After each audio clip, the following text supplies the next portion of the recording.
શોધન શું થયું? કઈ નહીં. અને આમ અચાનક મોમને શું થયું? એ ઠીક તો છે ને? અને ડેડનો ફોન હતો, એમણે શું કહ્યું? બહુ જ ગભરાઈ ગયા લાગે છે ડેડ. મમ્માને ક્યારેક બ્લડ પ્રેશરની તકલીફ રહે છે. જો કંઈક વધારે સિરિયસ હોત તો ડેડ બોલ્યા જ હોત. થેન્ક ગોડ કોઈ સિરિયસ વાત ના હોય. ચલો જલ્દી ઘરે જઈએ. લિસન શોધન, મમ્માને ઠીક જ હશે, તું ચિંતા નહીં કર. અને તારા ડેડની વિધિ હતી આજે, તું શાંતિથી બધી વિધિ પતાવી લે. અને હજુ તો દક્ષિણા આપવાની પણ બાકી છે. તું પૂજારીજીને શાંતિથી મળી લે. અને તું ચિંતા નહીં કર. કંઈ વધારે સિરિયસ વાત હશે તો હું તને કહીશ ને. 1 જ કલાકનો રસ્તો છે, હું પહોંચી જઈશ. પણ શ્રુતિ તું જઈશ કેવી રીતના? ડેડે કાર મોકલાવી દીધી છે. અને આમ પણ સ્વીટુ અને જીગર અહીંયા એકલા છે. હું આવી રીતે એમને મૂકીને આવી જઈશ તો એમને ખરાબ લાગશે. તમે લોકો પછી શાંતિથી આવો ને પ્લીઝ. પણ શ્રુતિ શોધન, ઇટ્સ ઓકે. ઠીક છે, તું જા, પણ પહોંચીને પહેલા મને ફોન કરી દેજે. હા હા, હું પહોંચીને ફોન કરું છું. Okay, take care. Take care.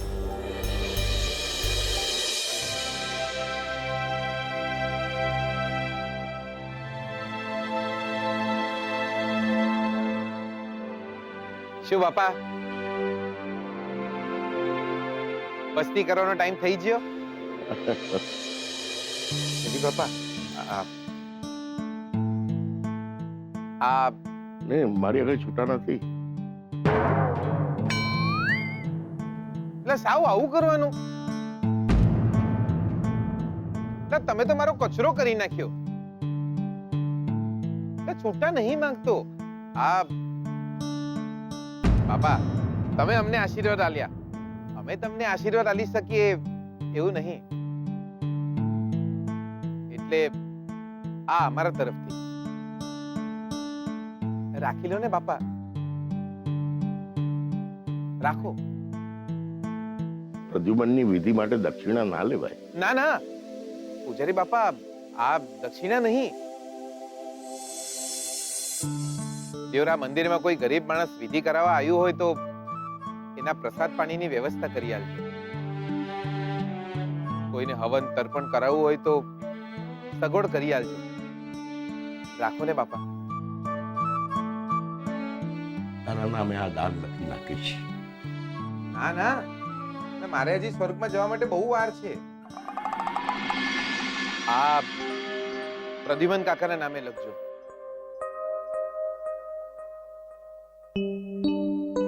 અને હીરાબાન એમના નામે દાન કરજો. માતાજી તને સુખી રાખે બેટા. પણ કરતા નહીં ને. અને અરે હા દીકરા,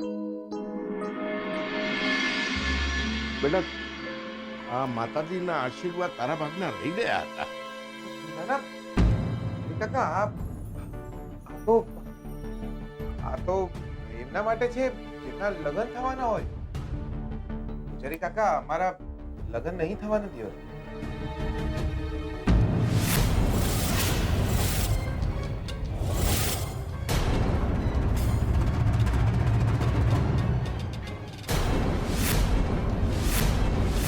બેટા મને તો એમ હતું કે તમે બંને લગ્ન કરવાના છો. Same pinch. તમને એમ હતું, મને એમ હતું, પણ આપણને બંનેને એમ હોય એનાથી શું થાય? આપણે બંને જણાએ ઘર થોડી માંડવાનું છે.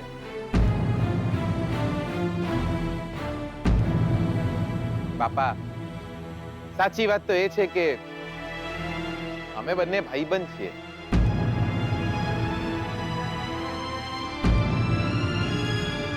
સમ દુખિયા. માતાજી અમને સુખી નહીં કરે તો ચાલશે, અમે બંને એકબીજાના દુખે દુખી થનારા. લક્ષ્મી બેટા, જી પૂજારી બાપા, આ મારા માટે મારું માન, મારી મર્યાદા. પણ મને અમરકાંત ભાઈએ ફોન કર્યો હતો કે તમારા બંનેના લગ્ન થવાના છે. અમારો ભાઈબંધ છે ને શોધન, એને જીત પકડી લીધી કે અમે લગ્ન કરશું તો જ એ પૈણશે.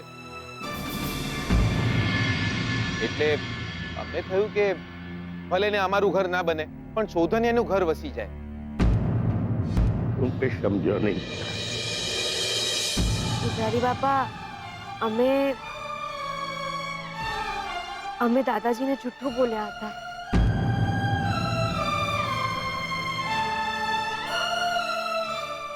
અમે લગ્ન કરવાના જ નથી.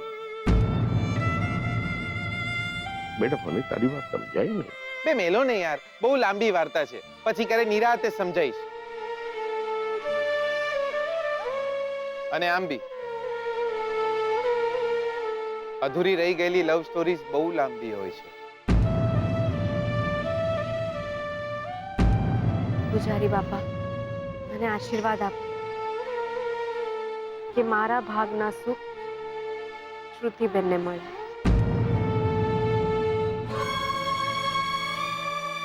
અને મારા ભાગનો પ્રેમ શોધનને.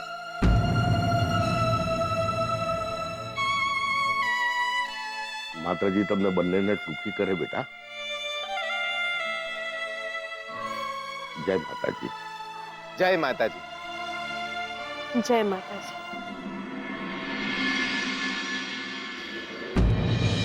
પ્યોર સાચું કહું, આજ પછી મંદિરમાં આવું જ નહીં કોઈ દાડો. માતાજી સામે બધું સાચું બોલવું પડે છે. લક્ષ્મી, સાચું કહું તો શોધનિયા અને શ્રુતિ ભાભીના લગ્ન થઈ જાય એ માટે એવું લાગે છે જાણે આપણે આપણી જાતનું પિંડદાન કરી નાખ્યું હોય.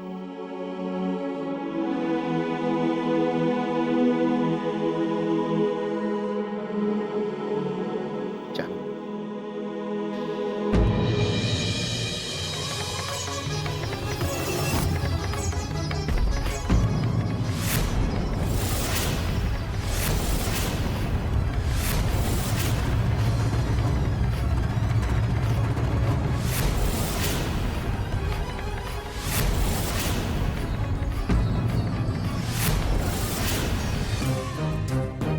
તમે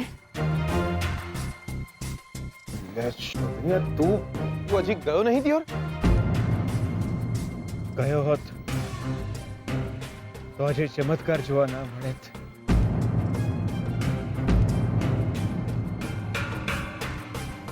મંદિરમાં ક્યારેક ભગવાન પણ જોવા મળી જતા હોય છે. તમારા બંને વચ્ચે પતિ પત્નીના સંબંધ હતા. ખોટું. લક્ષ્મી માં બનવાના હતા. ખોટું.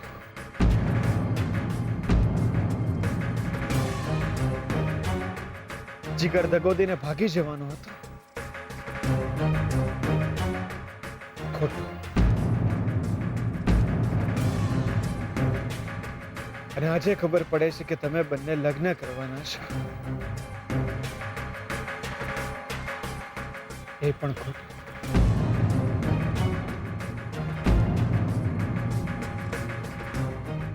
કેટલું જુઠ્ઠું બોલતા રહ્યા તમે.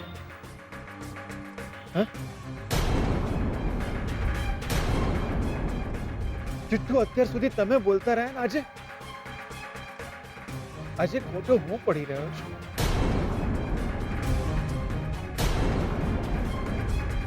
ઢોર માર માર્યો તને, આખા ઘર વચ્ચે અપમાનિત કર્યા. કલંક, લાંછન, મેણા ટોણા બધું જ સહન કરતા રહ્યા. શું પ્લાન હતો તમારો? કે હું અને શ્રુતિ પરણી જઈએ એ પછી તમે બંને કોઈ ને કોઈ બહાને લગ્ન ટાળી દેવાનું. એ જ